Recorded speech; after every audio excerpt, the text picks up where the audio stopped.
lalaki, gandang babae, magandang gabi sa inyong lahat. At kung kayo man ay nakikinig ng programang ito outside ng Canada, kung umaga man dyan, magandang umaga, ayun, may nag-text sa akin. Agad-agad. Kung hapon man dyan, magandang hapon. At kung gabi, ayun, magandang gabi. Magandang gabi, siyempre. Nagpapasalamat tayo sa lahat ng mga sumusubaybay sa ating programa, The Kuya Noel and Tito Aldo Show, the City of Pegwatch.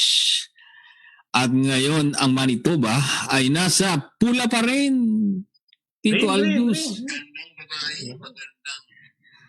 At kanina umaga, ito yung habang ako nagmamaneho kanina umaga at naggagawa ng ating nagtatrabaho. No? Kanina umaga may hearing yung pastor nung pastor at abogado nung Springs Church sa korte dahil inilalaban nila yung kanilang pagkakaroon ng worship service noong linggo sa parking lot na pinagbabawal, di ba? Mm-hmm. At nung isang linggo nga, di ba? Nung isang linggo nga ba yun? Nakapanayam natin si minister ng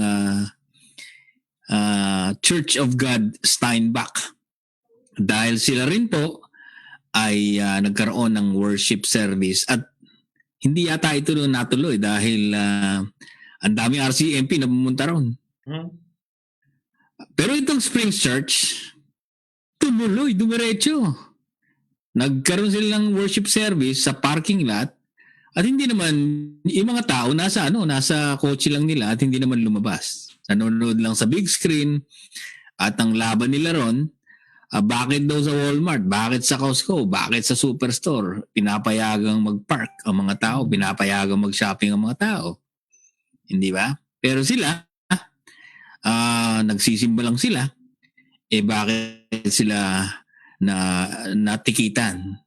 Alam mo kung magkano ang tiniket sa Springs Church, pre? Magkano? 32,000. Wow. Sa lahat in total? Oh, yun lang, isang insidente lang na yun. Inilalaban nila ngayon sa korte yun. 32,000. Kasi ito, sa ang banat nila, ito raw ay violation ng kanilang kalayaan para ipahayag yung kanilang pananampalataya na naaayon sa ating Charter of Rights and Freedom. Ayun. Malaman natin ang desisyon ng korte tungkol dyan. Sa pananaw ng isang ordinaryong citizen, nasa kotse naman sila, nakikinig sila ng misa sa big screen with their transmitter. Siguro, yun ganun siguro yung nangyari doon. Pero kung tingnan mo yung logic, bakit kaya titikitan? Naka-isolate naman sila. Social distancing naman eh. Yeah. Ang isa pang argumento nila, bakit daw pag kami traffic? Totoo. Di ba? Magta-traffic eh. Alam mo, sa stoplight, sa intersection, itigil lang mga sasakyan. Katumbas din daw yun nung ginawa nilang pagpapark doon sa kanilang parking lot sa simbahan nila para magkaroon ng worship service. So, antabayanan natin kung ano mangyayari doon sa kanilang apila na yon. Pero ang gabing ito ay isang magandang pagkakataon na naman, Tito Aldous. Dahil makakausap natin yung kauna-unahang black person in Manitoba legislation na na-elect bilang MLA. Siya rin yung kauna-unahang openly queer person. Mamaya tatanungan natin, ano ba yung queer? Ano ba yung pagiging queer? At siya rin yung kauna-unahang black person in Manitoba na gumawa ng batas. Matindi. At ito na siya. Ayun na siya. Sige, i-admit ko na. Sige. I-admit ko na mga kaibigan at habang ina-admit ko siya, good evening Uzama, Folks, how are you? good. How are you? Very good. I am with my co-host in this podcast, Aldous Guzman, on the other screen there. He is Hi. smiling at you. Hi. And we are, first of all, I would like to apologize for the short notice. Yeah, no worries. Yeah. And I would like I don't to. have anywhere to go. I don't have any plans tonight, so it's. I okay. know. We cannot go outside, right? So we might as well chat and discuss things here. Exactly. But before we continue on, when we started this today, this program, we usually start using Tagalog language Sure. because obviously most of our viewers are from the Filipino community. Yes. But we make it a point to involve anyone, Great. community leaders. No, it's La- wonderful. For example, last week we had you won't believe the minister of the Church of God, Steinbach. Oh wow. Yeah, we interviewed the minister Tobias, Okay. and we gave him some time to, to tell his side. And I actually asked him, because that was a Saturday night, and then I asked Minister Tobias, "Are you going to have your worship service tomorrow, which is a Sunday?"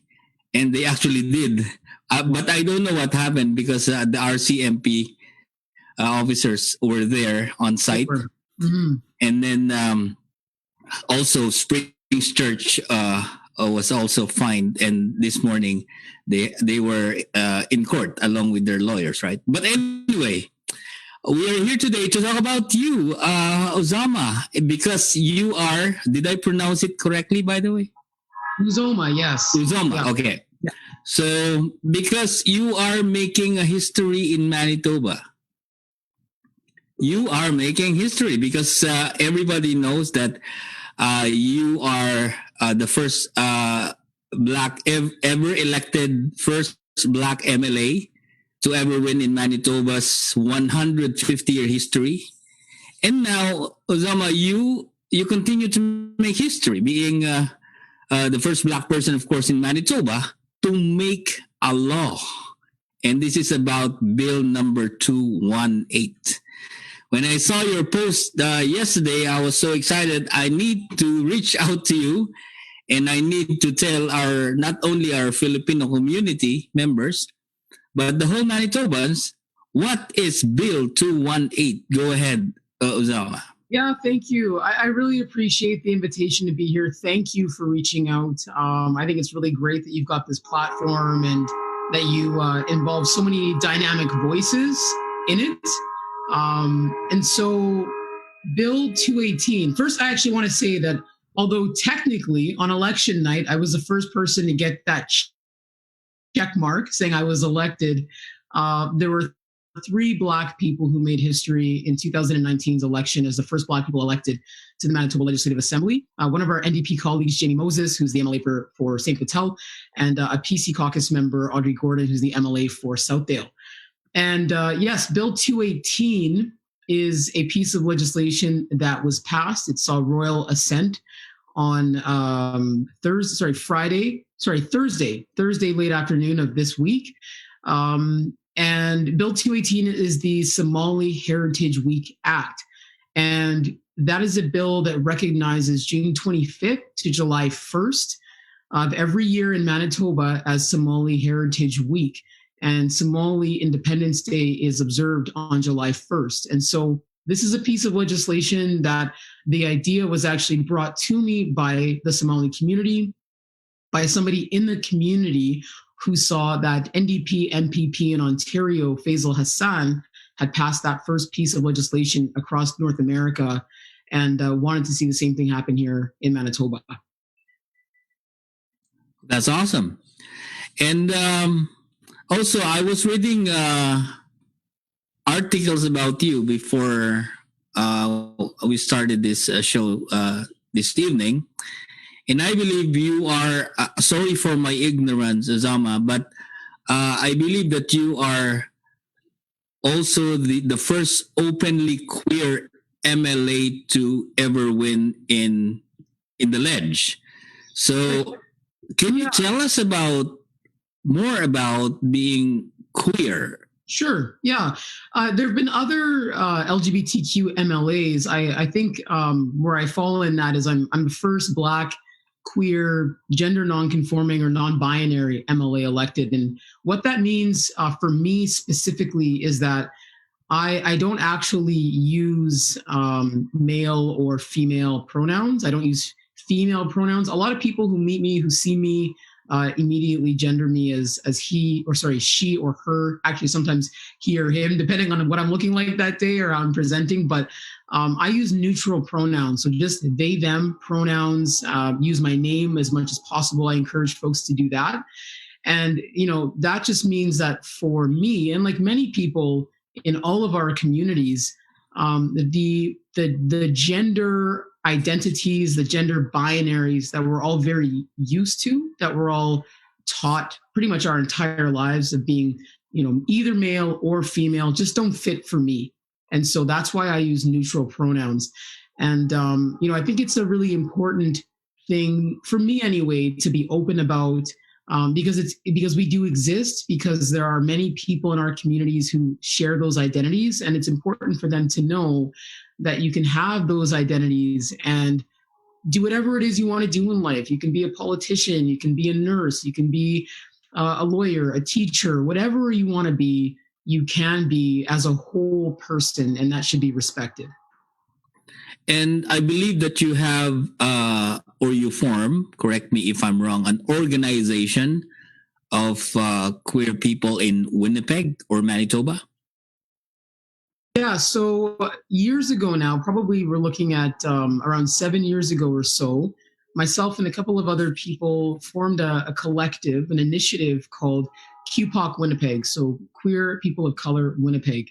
And the goal was to be able to create safe spaces for queer, trans, two-spirit, Black, Indigenous, and people of color.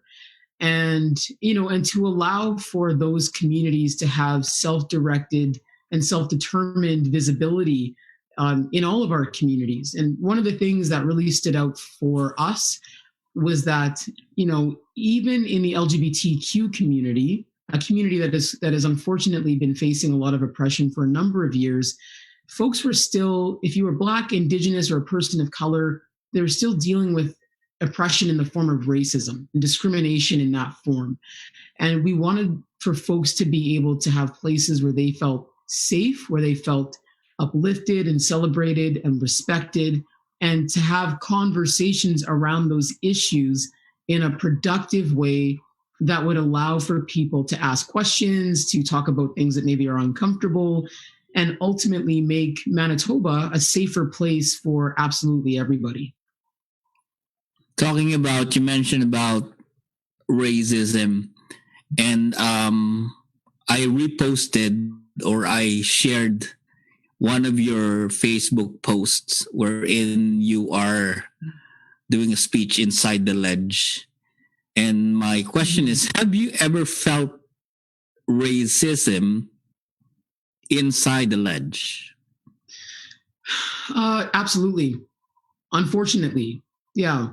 And, I want to be really specific here and maybe identify that, we have colleagues, we have a wonderful caucus, in that our caucus is the most diverse and representative caucus Manitoba has ever had. If you look at our NDP caucus right now, we look a lot like Manitobans. We have Black people in our caucus. We have LGBT people in our caucus. We have Indigenous people in our caucus. Our leader is Indigenous. Our House leader is Indigenous. We have a lot of women in our caucus. We have Filipino people in our caucus. We have Sikh people in our caucus. And we look like Manitoba. And politicians should absolutely look like the communities that we serve. And what's unfortunate, though, is that, in a space where laws are made, where policies are developed that affect all of us, policies are determined that can negatively or positively impact some of the most vulnerable communities, it's not exempt from discrimination and racism. The legislature, there's a reason why it took 150 years for the first Black people to be elected. Mm-hmm. And, it's important that we identify and we're honest about what those reasons are to make sure that more people who are Manitobans and who reflect our beautiful communities can also participate in politics and be part of the decision-making that makes equity in our systems a reality. And unfortunately, I have witnessed racism in that chamber. I think a good example of that, Noel, would be just a couple of days ago, we saw a press conference with the Premier Pallister, where he made comments about Indigenous people having access to the vaccine that were, and I will say it explicitly, that were outright racist. He made comments that position First Nations people as an us against them situation and implied that somehow Indigenous people, First Nations people are not as Manitoban as everybody else, which is totally unacceptable, irresponsible, untrue, and ridiculous. And that to me is a really good example of how racism manifests, even in politics, even in the legislature. And it's important that we don't accept that as Manitobans, because it's not Manitoban and it's absolutely not something that we should be accepting from our leadership. Talking about the Premier, Brian Pallister, how do you feel about the emotional message of the Premier a few days ago? Yeah. I think that if you don't know, if you're somebody who hasn't been listening and observing and watching this Premier's behavior since 2016 and certainly throughout this pandemic, then I can see how a 1 minute and 28-second clip distributed by his staff would make people think that this guy is really compassionate. His heart's in the right place. He's doing the best that he can. He's, putting Manitobans first, putting the safety of people first. I can understand why, this clip that's gone viral has gone viral. What I think is really important is for us to recognize that that clip is in the same press conference. This is the same person who espoused anti-Indigenous racism. This is the same person who has stood by and failed to act while astronomical numbers of our loved ones in long-term care homes have died due to inaction on his part and the part of his cabinet, health minister, and government. This is somebody who has time and time and time again been callous and cruel, and perpetuated a narrative and a rhetoric that has really hurt many Manitobans. And so I'm a proponent of being real, showing your emotions, being authentic. And I think that we need to support when those moments happen, especially in leadership. But I think it would be irresponsible of me to not see that moment as part of the big picture and as part of his patterns. And in my experience and what I've observed of our Premier, unfortunately, those moments lack authenticity and don't speak to his actual decision-making and lack of compassion, certainly throughout this pandemic. Okay. Last question, Uzama, before I let you go. Are we seeing you as the next leader of the NDP in the province? I think, I think that if you're seeing me that way, I take that as a compliment. I think that it's important that we take our roles as politicians, as elected officials really seriously. I take very seriously being the MLA for Union Station, and I want to represent the constituents of Union Station in a good way. And I want to be the critic for health, seniors, and active living in a way that allows people to trust that, I'm competent, that our team, our NDP caucus team, is working as hard as we can in fighting for all Manitobans.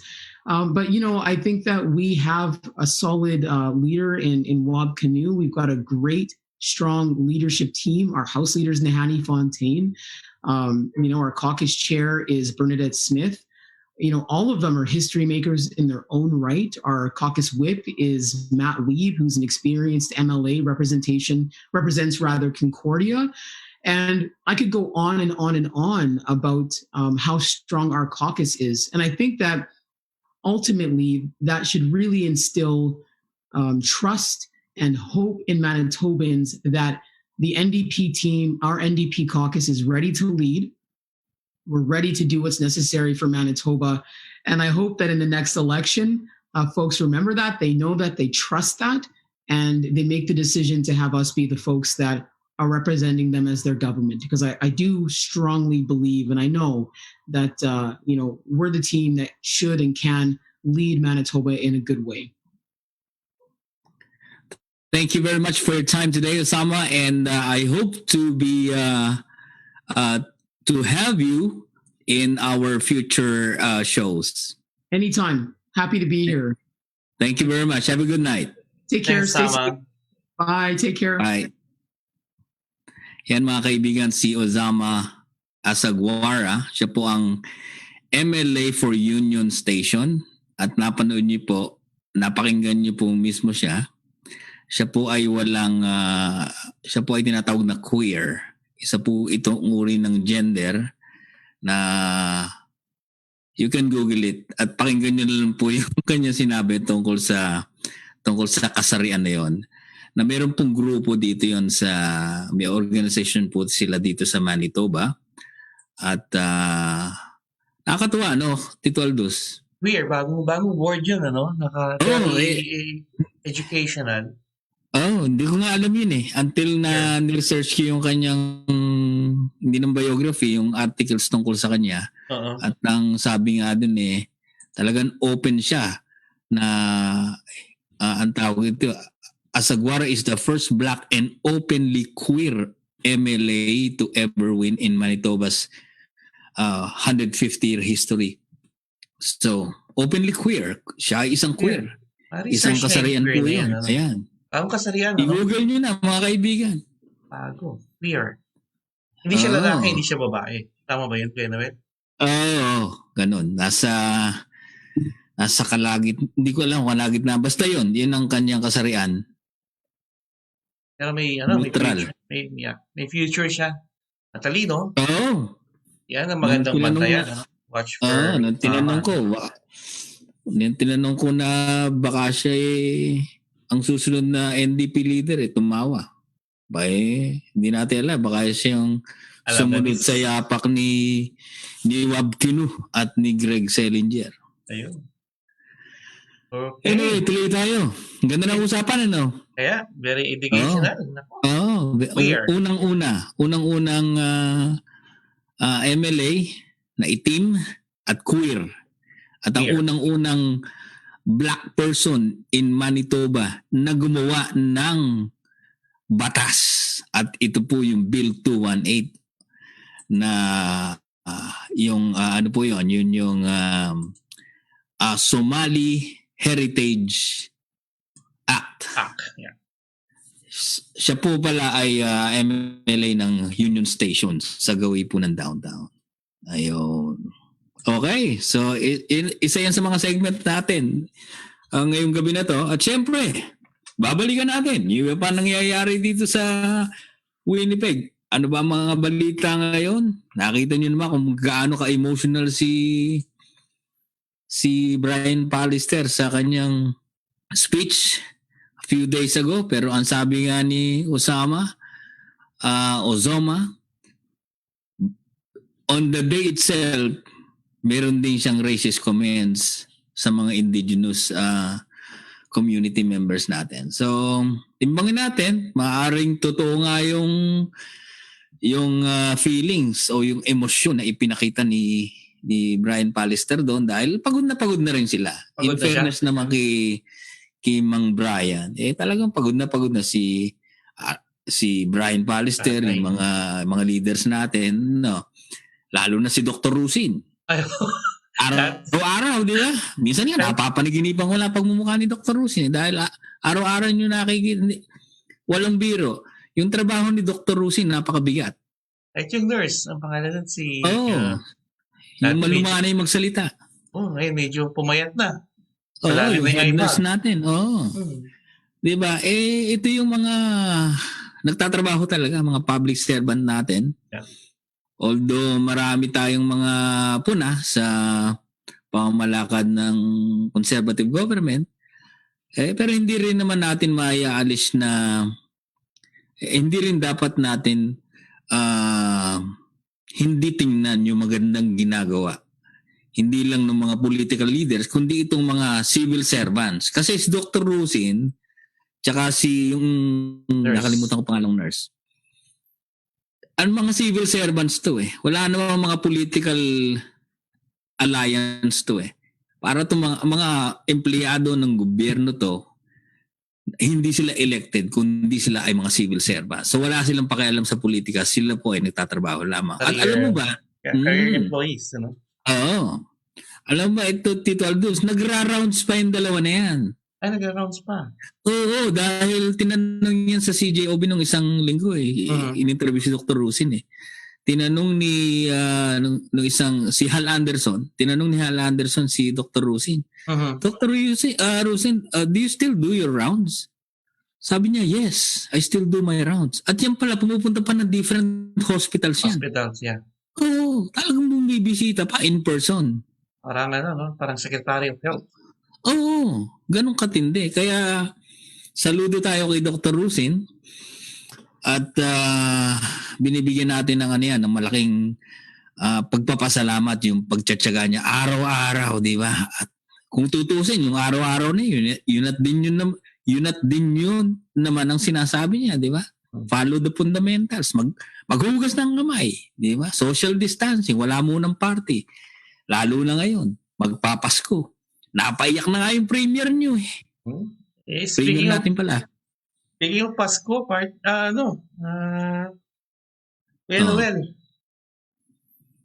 may Pasko. Malamig ang Pasko ng isang pamilya at nawawalan kanilang tatay pa rin.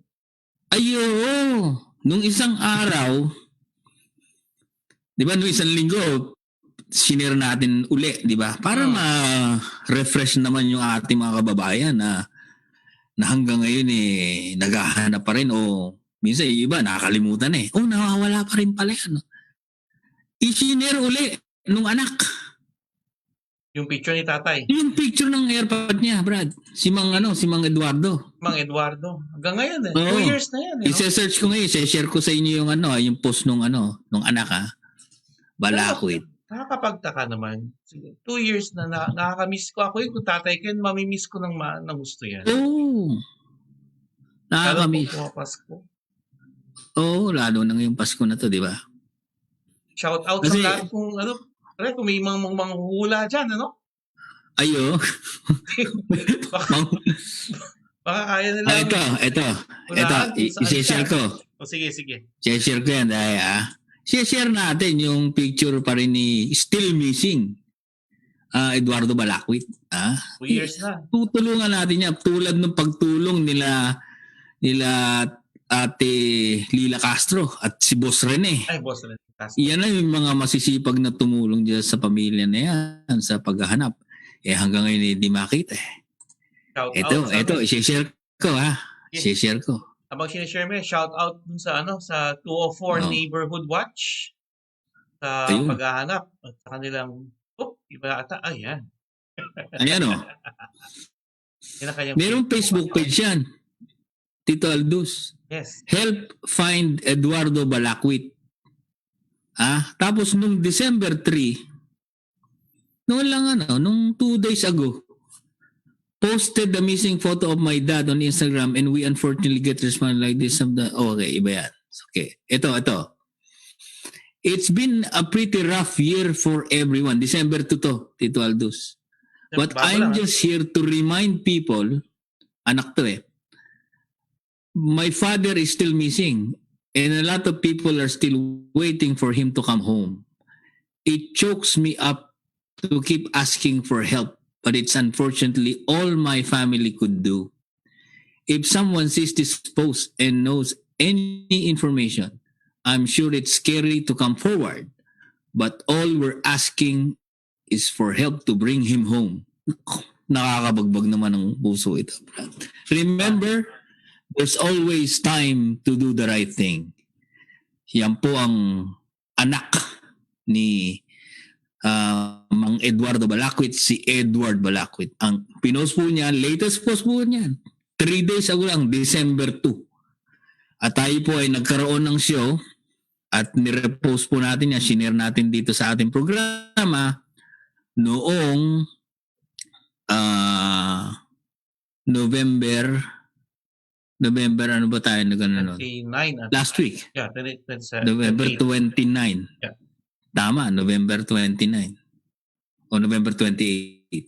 Anyway. So yan po. Ito, i-share ko yung meron po siyang Facebook page. Kung gusto niyo i-like yan o mag-join kayo ng conversation diyan, tulungan po natin ang ating kababayan na hanggang ngayon ay nawawala at ipopost po natin uli ang ating ang kaniyang picture. Ito picture niya. Mhm. Magandang lalaki si Sir Si Mang Eduardo Pogi. Okay. Ayan Kita ba? Tito Aldous? Yan. It's still missing mga kaibigan Still missing po. Tagal Huling na. nakita. Nawala. Andiyan ba? Kita ba ba? Kitang-kita, sir. Kitang-kita, sir. Ayun. Basahin natin para refresher tayo. Eduardo Balacquit, also known as Eddie. Edad, 59 noong June 2018. 59 siya noon. So, 61 na. 61 na siya. Ang height, 5'4". Ang bigat around 155. Nawala noong June 4, 2018. Huling nakita dito sa Miamin. 380 Keewatin Street around 6 to 8 p.m. Possibly wearing all black. Kung kayo po ay may impormasyon sa pagkakawala ng ating kababayan na si Eduardo Balacquit, tumawag lang po sa Investigators Unit ng Winnipeg Police 204-986-6508. Tulungan po natin. At shoutout nga pala, yung sinabi mo kanina. Gusto natin pasalamatan niya. Kasi ito, 2 years ago, nakita ko yung mga post, mga pictures, yung mga activities na ginawa ng mga taong ito na talagang literal na naghanap, naglakad, nagsaliksik para mahanap tong ating kababayan niya si Mang Eddie. Nasabi nga natin kanina, yung mag-asawa na Castro, si Ate Lila Rene. at si Boss Rene. Gandang lalaki ni Boss Rene. Bukod sa masipag at mabait, magandang lalaki si Boss Rene Castro. Kung nanonood ka ngayon, shout out sa iyo, bossing. At lahat ng mga members ng 204 Neighborhood Watch. At minsan, iimbitahan natin si Ate Lila Castro at Boss Rene at alamin natin kung ano yung kanilang mga events o mga programang ginagawa dyan sa 204 Neighborhood Watch. Ayan po. So, still missing, Eduardo Balacquit. At last week, nawala po isang Vietnamese. Ano po? Good news. Wala siya. Kasi, Anong resulta na ngayon? Nakita na ba? Ay, wala na sa listahan. Ibig sabihin, maaaring natagpuan na. Kasi may listahan po yan sa pakita natin. Ayun. Mag-share tayo. Lagi tayong share ng mga kwan. Share the love. Share the Share the love. information. Bago tayo tapos ng ating programa kasi libre lang tong Zoom natin Sabi na naman ng Zoom sa akin your meeting will end in 10 minutes. Okay. Sabi end in 10 minutes. Sunod tayo. Oo, sunod tayo. Pero yun po, si ang pangalan nito, si Van Tran ay maaring nakita na po dahil wala na po siya sa listahan ng missing persons in Winnipeg. At ito po ang website kung saan matatagpuan nyo ang mga listahan ng mga nawawalang tao dito sa Winnipeg. At akin po siyang isi-share uli bago tayo magtapos at bago natin pasalamatan ang ating mga sponsors o mga kaibigan. Share natin, ha? Share natin missing persons. Ayan. Same person. Ayan na. Oh, kita nyo. Wala na din yung si Van Tran. Dali po, Ano kuya. yan? Dali po. Natagpuan na. Nawawala. Eto, kita ba yung screen natin, Tito Aldous? Ayan. Kitang-kita. Oh, ito. Wala na din yung listahan. Dati nauuna siya dyan. Ibig sabihin, natagpuan na. O, kung natagpuan, marami pong salamat. Sana nakatulong po ang programa ito dahil pinakalat po natin ang picture ni Van Tran sa magitan ng Dakuya Noel and Tito Aldous Show. At ito po nawawala pa rin. Pangalan ay Adrian Dorion. Ito po ang kanyang litrato. Si Adrian Dorion ay nawawala. Apo. Siya po ay nawala sa Kildonan Park area. Nawawala since November 13. Nako, batang-bata. Ilang taon? 14. Oh, good. Sus Mariosip naman. Responsibilidad ka ng mga Nakakaano naman magulang. tong kawawa naman ng mga kamag-anak at mga magulang nito. The Winnipeg Police Service is requesting the public's assistance in locating a missing 14-year-old female. Sus Mariosep. Dorion is described as indigenous, 5'4", 110 pounds, small build with red hair, wearing a black fur-trimmed coat, black pants, and black shoes. Pakitawagan lang po kung makita nyo, yung mukha. Oh. Nawawala po yung bata niya. 14 anyos lang. Kung makita niyo po, pangalan niyan, Adrian Dorion. Kung may kaibigan kayo o kakilala ng kaibigan niyo o nakita niyo siya, pakitawagan po itong number na to. 204-986-6250. Yan po ang nawawalang si Adrian Dorion. Ayun. Okay. At meron lang tayong ilang minuto. At yung ilang minuto na yan ay hatid sa inyo ng t-shirt na pinakamagandang t-shirt sa Winnipeg, ang t-shirt ni Don Fernandez, ang witty Noipi. My head says fries, my heart says rice. Brought to you by Witty Pinoy. Witty Noipi. Witty Noipi. Sino pa ang ating mga pinapasalamatan, Tito Aldous? Yes, of course. Yung Kuya's Foods. One and only sa buong Manitoba. Ayun. Distributor ng buong seafoods, no? Ayun. Dito sa Manitoba. May street food din yan, ha? Street food din, oh. Ay, kikiyos. Tara. Hotdog. Red hot dogs. Abis, Santo Lucia. Oo. And si Atty. Casares Loso Office. Nako. Dapat mag-guest ulit yan. Oo. Patricia Massage Therapy. Ay, sakit ng likod. Ito na masahe. Masahe. Witty Pinoy, nabanggit mo na kanina. Kanjan Yun. Water. Thank you. Santa Lucia Red Hot Dogs. Tama-tama sa Pasko. Parating na. Yun. 3 linggo na lang. Pasko na. And of course, yung Aldous Cemetery and Funeral Services. Yan. Siopaw. Siopaw, si Bake Right Bakery. Ayan. Manny and Emmy, shout out. Tsaka yung ano nila, yung isa nilang staff dyan, napakabait, si Dean. Tuwing ako pupunta dyan kasi lagi tayong bibili ng siopaw dyan, napakasarap. Best. Nako! Tikman nyo, napakasarap minsan, papakita ko sa inyo, magdadala tayo dito sa programa natin ng actual na siopaw. Mm-hmm. Papakita ko sa inyo yung itsura pa lang. Busog ka na. Hindi ako nagigilo. Ay, nako! Napakasarap. Parang gusto ko nga kumain ngayon ng siopaw ni Bake Right eh. Ayan. Bukas pa siguro. Si Boss Manny. Hanapin nila dyan. Kamukha ni Bong Revilla yun. Ayun. Pagka nakita niyo, pagbukas niyo ng pinto doon, tapos may nakita kayo na parang artistahin, yun yung may-ari ng bike ride. Yan na yun. Siya na yun. Nag-iisa lang yun. Ha? Si Mang Manny. Si Boss Manny. Okay? Mas money.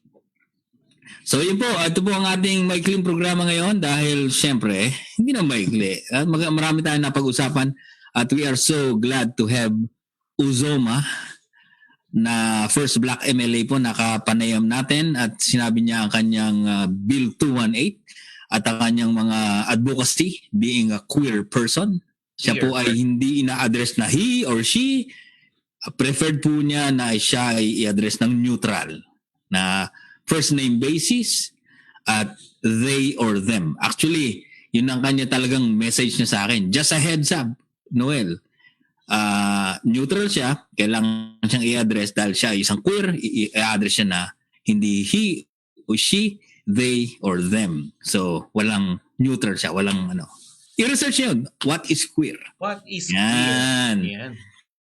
Ginagalang natin yan. Lahat ng kasarian. Di ba? Babae, lalaki, kahit anong mga kasarian meron kayo.